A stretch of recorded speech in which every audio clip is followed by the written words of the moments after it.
carry out measuring practice on cam height, camshaft journal dia, crankshaft journal dia, wall stem dia, piston diameter and piston pin dia with outside micrometers. Hello, मेरा नाम प्रीति है और मैं इस पूरे अभ्यास में आपका मार्गदर्शन करूंगी। आमतौर पर जब हम किसी वस्तु को मापते हैं, उदाहरण के लिए आप लोहे की छड़ की लंबाई मापने जा रहे हैं। मापने के लिए आप किस माप उपकरण का उपयोग करना पसंद करेंगे? यदि वस्तु छोटी है, उदाहरण के लिए लगभग 1 फुट से कम, तो हम उसे मापने के लिए स्टील रूल चुनते हैं। और यदि वस्तु की लंबाई अधिक है तो हम स्टील टेप का प्राथमिकता देते हैं। क्या आप जानते हैं कि स्टील रूल से हम कौन सा लघुत्तम मान माप सकते हैं? उद्योगों में हम जिस स्टील रूल का उपयोग करते हैं उसकी सटीकता 0.5 मिलीमीटर होती है। इसका अर्थ यह है कि 0.5 मिलीमीटर के बराबर छोटा मान माप सकते हैं। जब हम किसी इंजन की ओवरहॉलिंग प्रक्रिया शुरू करते हैं तो इस प्रक्रिया में हम पूरी सर्विसिंग के लिए इंजन को खोलना भी शामिल होता है।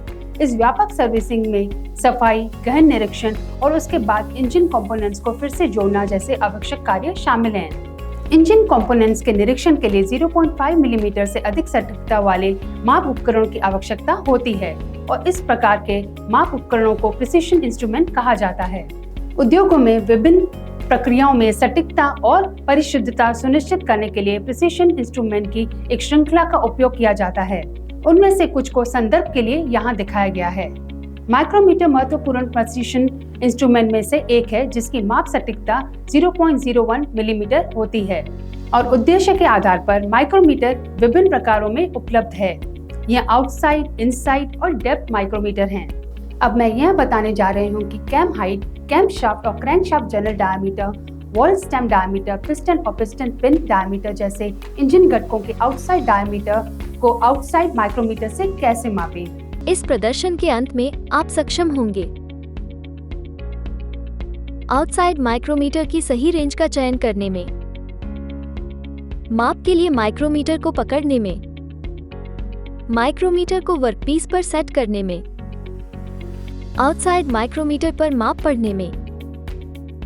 आवश्यक उपकरण: सरफेस प्लेट, वी ब्लॉक। आवश्यक औजार: विभिन्न रेंज वाले आउटसाइड माइक्रोमीटर। आवश्यक सामग्री: camshaft, crankshaft, piston, piston pin, lubricating oil, अपशिष्ट कपड़ा। आउटसाइड माइक्रोमीटर एक ऐसा यथार्थमापी उपकरण है जिसका उपयोग 0.01 मिलीमीटर की सटीकता के साथ कंपोनेंट्स के बाहरी व्यास को मापने के लिए किया जाता है। माप प्रणालियों के आधार पर माइक्रोमीटर को इस प्रकार वर्गीकृत किया जाता है: मीट्रिक माइक्रोमीटर, ब्रिटिश माइक्रोमीटर। हमारे देश में मापन के लिए अधिकतर मीट्रिक माइक्रोमीटर का उपयोग किया जाता है। सीमा के आधार पर आउटसाइड माइक्रोमीटर को 0 to 25 millimetre, 25 to 50 millimetre, 50 to 75 millimetre, 75 to 100 millimetre, 100 to 125 millimetre और 125 to 150 मिलीमीटर में वर्गीकृत किया गया है।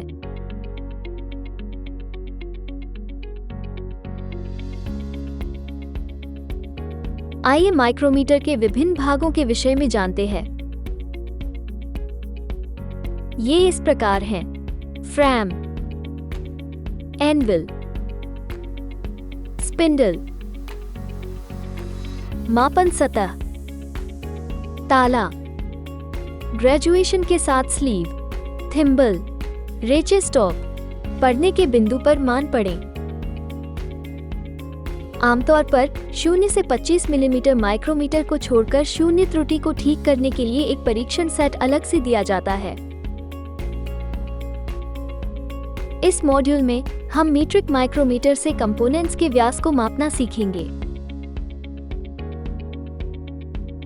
मीट्रिक माइक्रोमीटर में मुख्य पैमाने की बैरल में सटीकता 1.00 मिलीमीटर होती है और इसे सूचकांक रेखा के ऊपर अंकित किया जाता है।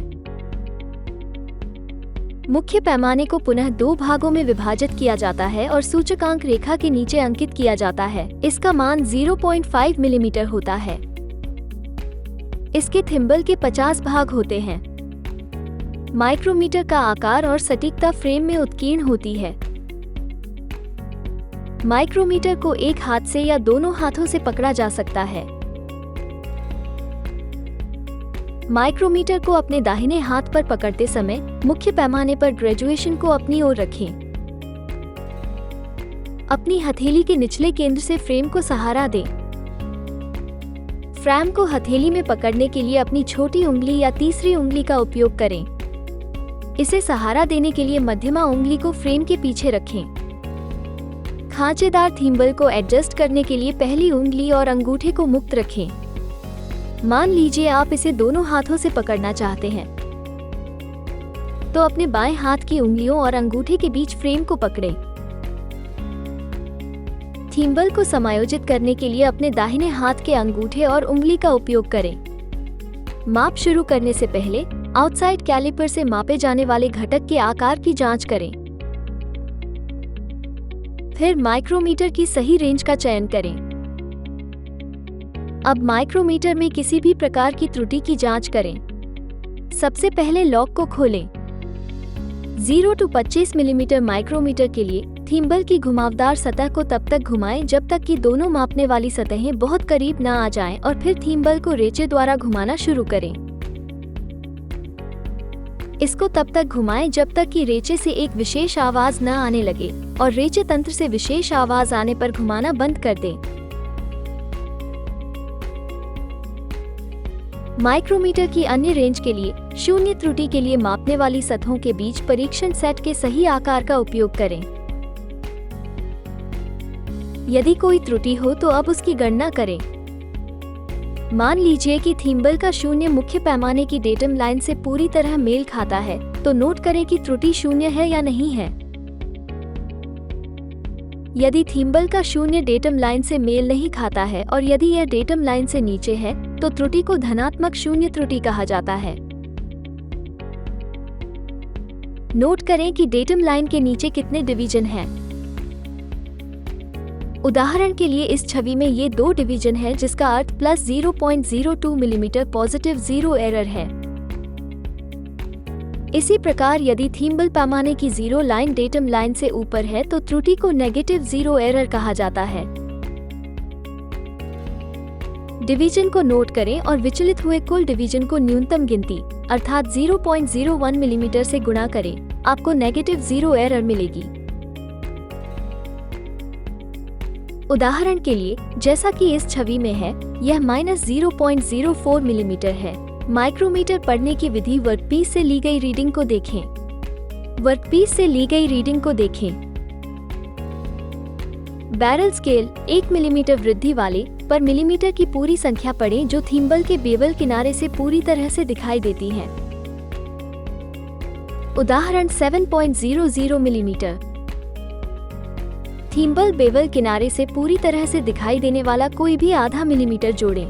यदि दिखाई दे तो 0.5 मिलीमीटर गणना करें या यदि नहीं दिखाई दे तो 0 गणना करें। उदाहरण 0.00 मिलीमीटर। थिम्बल रीडिंग को मुख्य पैमाने की रीडिंग में जोड़ें जो पहले ही ली जा चुकी है। उदाहरण 14 डिवीजन या 14 इंटू 0.01 मिलीमीटर इक्वल 0.14 मिलीमीटर। कुल reading equal 7.00 plus 0.00 plus 0.14 is equal to 7.14 millimetre.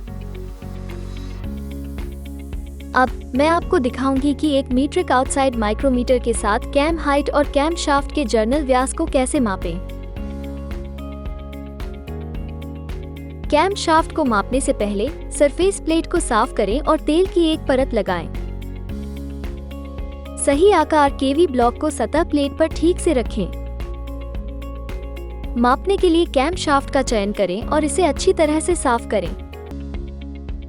Cam shaft को वी ब्लॉक पर रखें। मीट्रिक माइक्रोमीटर का सही आकार चुनें। उदाहरण के लिए मान लीजिए यदि कैम का अनुमानित आकार 40.00 मिलीमीटर है तो 25 से 50 मिलीमीटर माइक्रोमीटर का चयन करें। माइक्रोमीटर में किसी भी त्रुटि की जांच करें और मान नोट करें।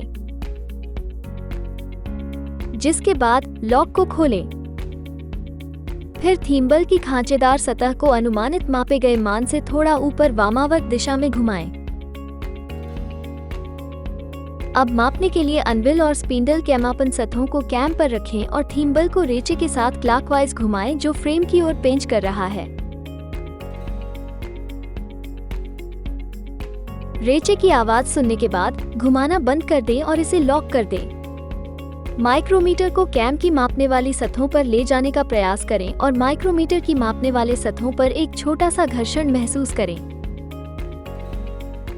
फिर कैम से माइक्रोमीटर निकालें और नीचे दिखाए गए सारणीबद्ध कॉलम में मानों को नोट करें। इसी तरह कैम शाफ्ट जर्नल को मापें और सारणीबद्ध कॉलम में मान दर्ज करें। इसके बाद मापने के लिए क्रैंक शाफ्ट को साफ करें। क्रैंक शाफ्ट को वी ब्लॉकों के सहारे सतह प्लेट पर रखें। क्रैंक शाफ्ट जर्नल को मापें और सारणीबद्ध कॉलम में मान रिकॉर्ड करें। मापे जाने वाले वाल्व को साफ करें। एक हाथ में वाल्व पकड़ें और दूसरे हाथ से माइक्रोमीटर पकड़े किसी भी टेपर की जांच करने और मान रिकॉर्ड करने के लिए 3 अलग अलग स्थानों पर सटेम डायमीटर को मापें। किसी भी क्षति की जांच करें। मापे जाने वाले पिस्टन को साफ करें। पिस्टन को सतह प्लेट पर रखें।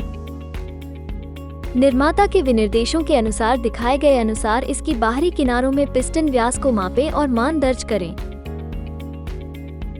इसके बाद पिस्टन पिन को साफ करें और अपने दाहिने हाथ में पकड़ें। माइक्रोमीटर को बाएं हाथ से पकड़ें, मान मापें और दर्ज करें। आइए इस मॉड्यूल में हमने जो सीखा है उसे दोहराएं।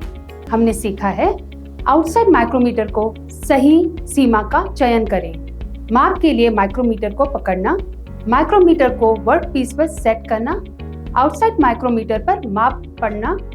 इस प्रकार हमने सीखा है कि आउटसाइड माइक्रोमीटर के साथ cam height, cam shaft journal diameter, cam shaft journal diameter, valve stem diameter, piston diameter और पिस्टन पिन डायमीटर को कैसे मापें। आशा है आपने यह समझ लिया है। इस अभ्यास को अपने प्रशिक्षक की सहायता से करें। धन्यवाद।